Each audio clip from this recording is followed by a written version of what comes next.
ang pag-turnover sa Denver Light Temple. No, ang mga complete for completion ang pre-kindergarten 2. Mamuadto na sa DepEd. Ato na ibawaan ang atong preschool sa una pag-abot sa RA 10/10, the Early Years Act. Nausap ang atong pamutang maagi sa atong Child Development Daycare Service Program. Nakaroon Child Development Program under the Early Childhood Care and Development Council, ECTD Council. So, nausap na. Sa una, mga ginikanan, atong gikan nga ang preschool tuwan ang DepEd na.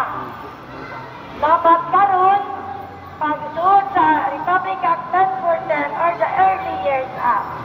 Ang preschool ni ana sa DSWD nga mao ang gihimo o gidumala sa atong mga child development workers. No?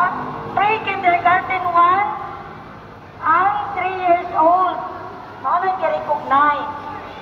And pre-kindergarten 2 ang 4 years old nga maoy mo dawat og certificate of completion.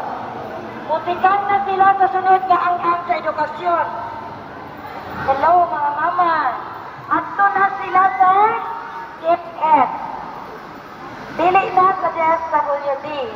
So mao na ni siya ni-start. Kindergarten na sila next year. So K+12. Adto na sila dito.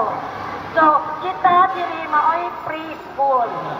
Kunya ako lang iba-iba ninyo at tingali this year. May advisory sa DILG and from the ECTD Council. Mo-open ta og another program. The Infants and Toddlers. No? Infants and Toddlers Early Education. So, ang gihapon sa atong barangay. Under gihapon sa atong Puntial